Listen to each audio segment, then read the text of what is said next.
Shalom saudari-saudariku yang dikasihi Tuhan Yesus Kristus.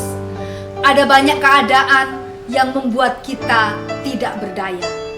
Kemiskinan, sakit penyakit, kesibukan, masalah, tekanan hidup, atau apapun yang membuat kita seakan tidak leluasa bertindak.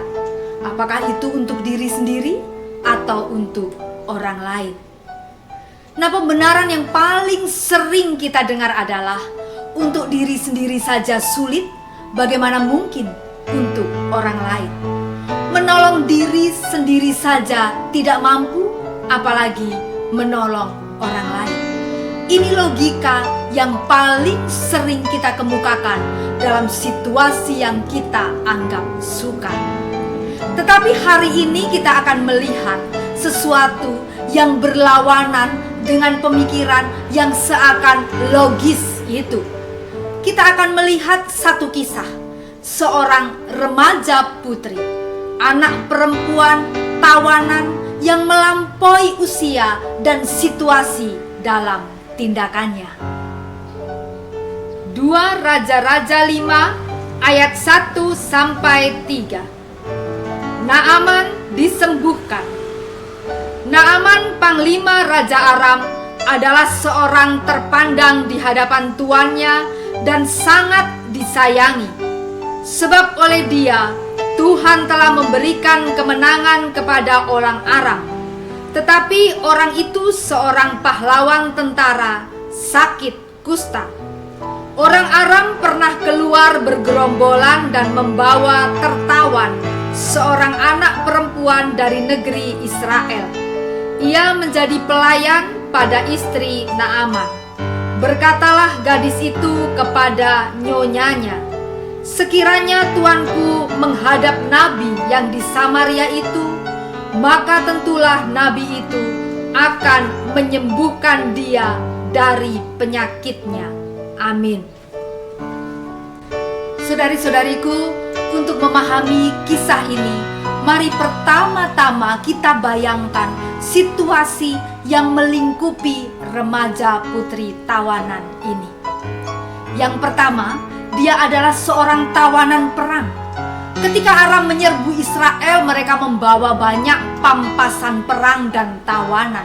Remaja putri ini adalah salah satunya. Dia dipisahkan dari keluarganya, dari kampung halamannya, dari teman-temannya, dan dibawa ke negeri asing untuk dijadikan budak atau tawanan. Yang kedua, kehidupan seorang tawanan, kehidupan seorang budak tentu sangat berbeda dengan kehidupan di rumahnya sendiri. Semiskin-miskinnya orang tetap akan lebih nyaman di rumahnya sendiri daripada dijadikan budak. Dia kehilangan segala haknya dan sepenuhnya menjadi milik tuan atau nyonyanya. Mau diperkerjakan 24 jam sehari, mau dianiaya, dihukum, dijual kepada tuan yang lain juga bisa. Ia tidak lagi mempunyai dirinya, kebebasannya. Ia tunduk sepenuhnya pada tuan atau nyonyanya. Yang ketiga, mungkin sedikit beruntung, remaja putri ini tidak dipekerjakan di ladang atau di tempat yang kasar dan berat. Ia menjadi pelayan atau asisten pribadi Nyonya Naaman. Setidaknya dia berada di dalam rumah, dalam pengawasan Nyonya Naaman secara langsung.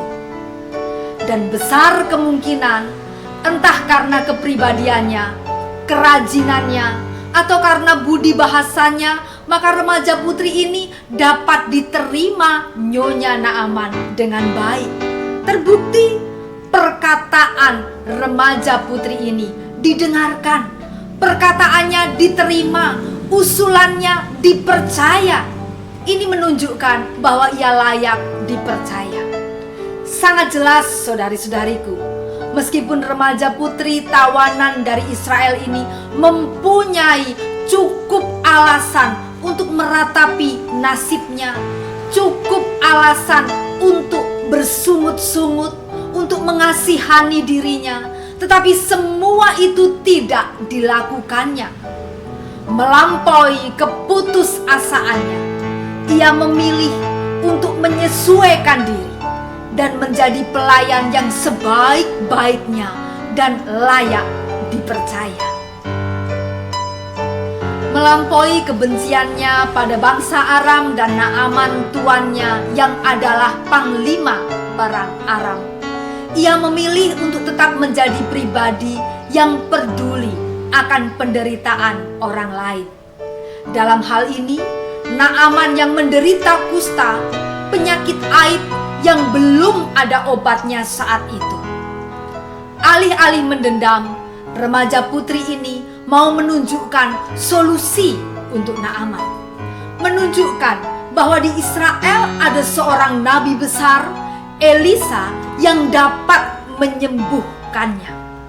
Mengabaikan kemarahan dan dendam, ia memberi saran terbaik yang pernah didapat oleh Naaman. Dan dengan menuruti usul ini, Naaman akhirnya sembuh. Saudari-saudariku yang dikasihi Tuhan Yesus Kristus, jiwa besar remaja putri tawanan ini sangat nampak dalam sikapnya yang melampaui situasinya. Ia memang seorang tawanan yang kehilangan segalanya dalam hidup, tetapi ia tidak mau terjebak dalam situasi yang menekan dan memilih untuk menjadi pribadi yang merdeka. Jiwa besar itu nampak dalam kemampuannya untuk menghadapi situasinya, dan bahkan bukan hanya untuk menolong dirinya, tetapi juga orang lain yang adalah musuhnya. Ia tetap memiliki semangat hidup, bersikap positif, peduli, dan bermanfaat. Sampai akhirnya, saudara-saudaraku, terjadi perubahan dalam diri Naaman yang mengakui kebesaran dan kuasa Allah. 2 Raja-Raja yang kelima ayatnya yang ke-15 mengatakan, "Sekarang aku tahu bahwa di seluruh bumi tidak ada Allah kecuali di Israel." Kesembuhan dan pengakuan ini pastilah memberi dampak pada kepribadian dan sikap hidup Naaman. Nah, saudari-saudariku, di balik kisah yang luar biasa ini, apa yang bisa kita petik? Yang pertama, tidak menyerah dalam situasi apapun yang menekan. Tetap semangat dan bersikap positif. Yang kedua, keterbatasan hendaknya jangan membuat kita kehilangan kepedulian pada kebutuhan orang lain. Tetap miliki kemurahan hati dan belas kasih. Yakinlah, dengan menolong orang lain, kita sesungguhnya menolong diri kita sendiri. Yang ketiga, jauhkan sikap marah-marah, sungut-sungut, atau bahkan mendendam. Itu hanya akan merugikan diri kita sendiri. Menghabiskan energi untuk marah-marah, sungut-sungut, dan mendendam tidak akan menghasilkan apa-apa, kecuali hidup makin terpuruk. Yang keempat, upayakan untuk tetap berguna, bermanfaat, sekalipun hanya sedikit yang dapat kita perbuat. Tidak ada kebaikan yang sia-sia. Nah, saudara-saudaraku yang dikasihi Tuhan, seberat-beratnya situasi kita, tentu lebih baik dari situasi remaja putri tawanan di rumah Naaman. Kita masih mempunyai kenyamanan, kita mempunyai dukungan yang cukup dalam kehidupan kita. Kita bahkan mempunyai kapasitas yang jauh lebih besar untuk menjadi pribadi yang kuat, yang besar dan bermanfaat. Masakan kita hanya mau berpangku tangan dan diam dalam zona nyaman kita sendiri? Mari kita bergerak. Jangan mudah menyerah untuk setiap kerikil yang kita jumpai. Jangan mudah bersungut-sungut dan menyesali nasib. Jangan membenci apapun dan siapapun. Dan terutama, tetaplah bermanfaat.